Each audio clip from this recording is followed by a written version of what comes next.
The question is, why do men hesitate to talk about their feelings? Men facing cancer need much more than physical treatment. They need... Welcome to 6 Minutes of Health, an official Aga Khan University Hospital Nairobi podcast. Here, we explore essential health topics with leading experts. We are here to help you make informed decisions.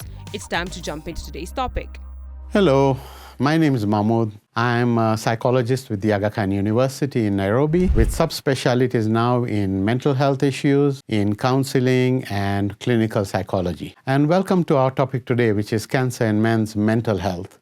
So now we are going to talk about the connection between cancer and mental health, especially in men. So when a man is diagnosed with cancer, it's not only his body that becomes under attack from the disease. His whole sense of being, his mental health, his ego, all of it takes a very significant hit. And research has shown that, of course, men are much less likely to seek help, especially for mental health. When dealing with something as life-altering as cancer, the stress of a diagnosis, the fear of their own mortality, of course, naturally financial concerns, and that effect on the family can lead to anxiety and depression. This is made a lot worse because of society's expectations. They expect men to stay strong, to be able to withstand and be the man, forgetting that men are human too. In some cases, there's stigma, there's shame, and especially depending on the type of cancer, we know that typical ones in men are prostrate, duodenal, which is the stomach.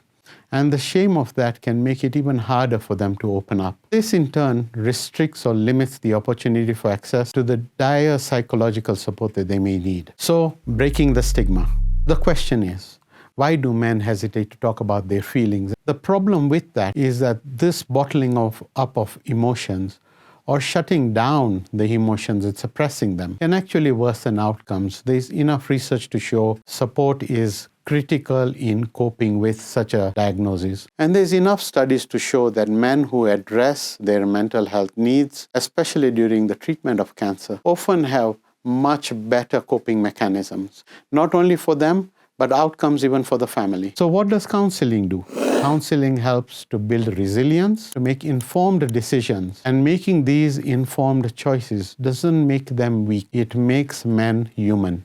So what are the practical support that we can look at for men? One, encourage open conversations. And this can be achieved by creating safe spaces where men feel comfortable to share their feelings without being judged. The second one is promoting professional help. Therapy, counseling, supportive groups that are tailored for men can be eventually life-changing in terms of coping with the diagnosis and, of course, the treatment that follows it. But we need to be mindful that offering support without pressuring men to share more than they are ready for. Men facing cancer need much more than physical treatment. They need mental, emotional, spiritual, and social care too.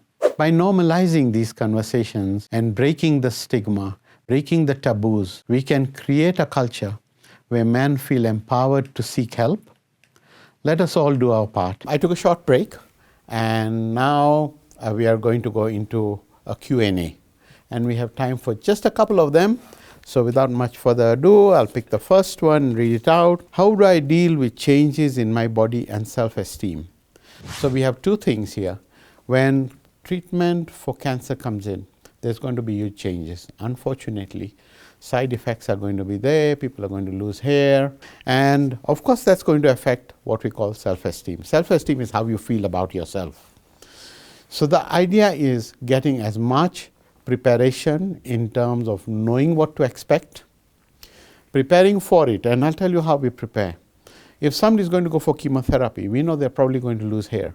So the idea would be cut your hair short so that when chemotherapy comes and you do, hopefully not, but you do eventually lose your hair, then it doesn't feel so bad because you can use a wig. So you adorn yourself to make yourself feel better.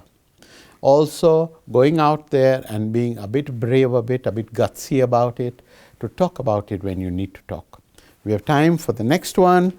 I hope that is helpful. And of course, therapy is helping. Don't forget, we are helping you using different techniques to improve your new self-esteem, your new body image, and get comfortable with it, with the knowledge that you have life. The last question that we have time for, how do I cope with the fear of dying or my cancer coming back?